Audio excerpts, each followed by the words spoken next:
Hej och välkommen till Svenska med Viktor. Jag har fått en fråga om participer, om presens och perfekt particip. Och nu ska jag prata och berätta lite om det.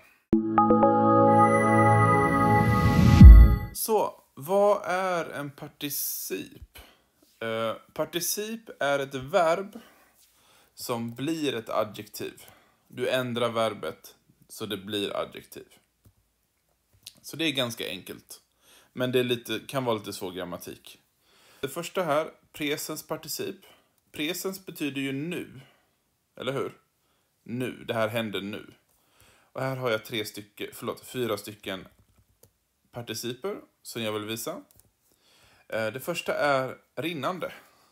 Och det kommer från verbet rinner. Och då ändrar man till ande. Rinnande. Och det kan vara till exempel, det finns rinnande vatten i huset. Säg att ni ska köpa ett hus. Det kanske är ett hus i skogen. Och ni vill fråga, finns det rinnande vatten? Finns det vatten i huset? Ja, det finns rinnande vatten. När ni är ute och kör bil och ni kör nära ett hus, kanske ni har sett den här skylten. Se upp för lekande barn. Lekande, det är ju leker. Men som adjektiv, lekande. Lekande barn. Se upp för lekande barn. Gående kommer från verbet gå. Och sen som adjektiv, gående. Hänvisas till andra sidan.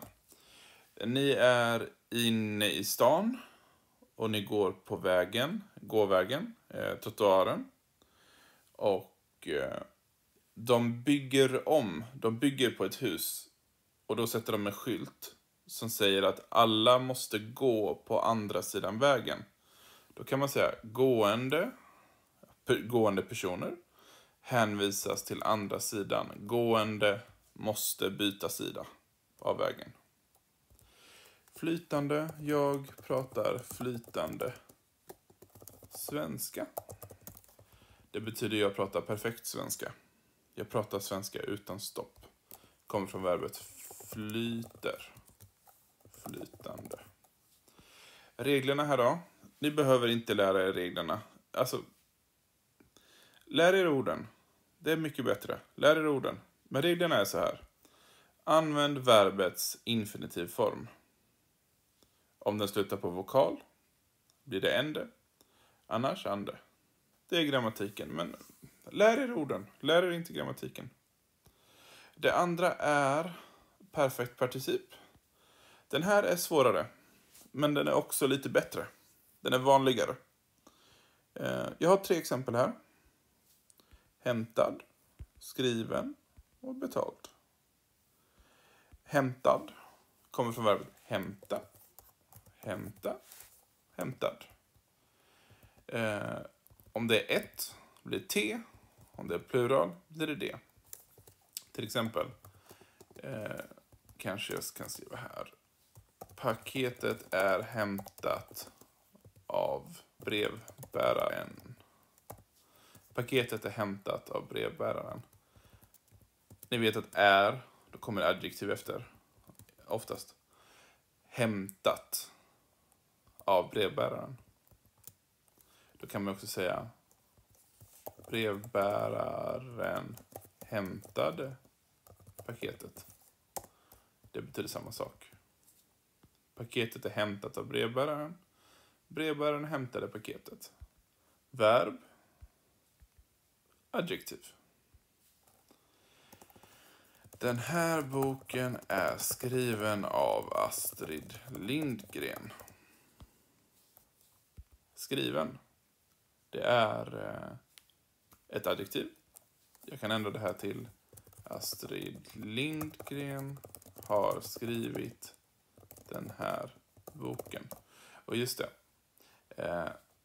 Det här är bättre. Förlåt, jag vill ändra en sak. Brevbäraren har hämtat paketet. Det här är verb. Det här är adjektiv. Det här är adjektiv. Det här är verb. Astrid Lindgren har skrivit den här boken. Den här boken är skriven av Astrid Lindgren. Betald. Ni vet när man äter på restaurang och när man ska betala, det heter notan är betald. Det betyder att någon betalade på restaurangen. Notan är betald. Adjektiv. Någon har betalat notan. Så. Verb. Adjektiv. Här är en annan grupp med participer. Perfekt participer. Som har en, ja, vad ska man säga? En partikel framför.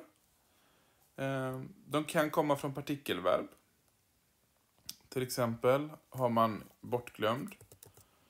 Då kommer det från glömma bort. Men här kommer från hitta. Laga. Tvätta. Men det finns lite mer information. Till exempel kan jag säga att mina byxor är nytvättade. Det betyder att de är helt nya från tvättmaskinen. De är helt rena. De kommer direkt från tvättmaskinen. Hemlagad. Där pratar man om mat. Till exempel om du är på jobbet. Du tar med dig en pizza till jobbet.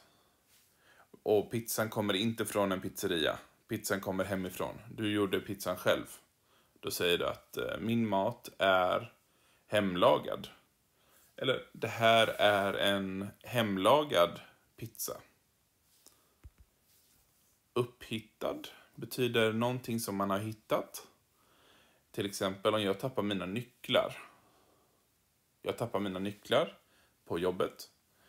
Någon annan hittar mina nycklar. Då kanske de kanske skriver ett meddelande och skriver: här är några... Vänta en sekund. Här är några upphittade nycklar. Vems är det? Upphittade nycklar. Så använder man det här adjektivet. Eller participen. Grammatiken här är att du använder roten och supinumformen och lägg på D eller T. Men glöm grammatiken. Lär er orden. Och hur ska ni lära er orden då? Läs mycket och använd den här sidan. Det finns en sida som heter svenska.se. Jättebra. Svenska.se. Här kan ni söka på till exempel. Vad ska vi ta? Vi kan ta rinner. Och här till vänster så står det rinna och visa mer. Då kan jag se här. Presensparticip. Perfekt particip. Jag kan söka på andra ord. Jag kan söka på äta. Visa mer. Ätande, äten, ätet, ätna. Här får ni all grammatiken gratis. Det här är det bästa sättet för ni kommer inte... Det är jättesvår grammatik. Så lär er så här. Det är bättre. Okej. Det här var allt jag vill säga om presens och perfekt particip. Och jag hoppas att ni förstår att ni måste inte kunna grammatiken. Ni behöver bara lära er orden. För det här är adjektiv som kommer från verb. Bara det. Bara det. Tryck gärna på gilla och prenumerera så att ni inte missar några videos. Tack för mig.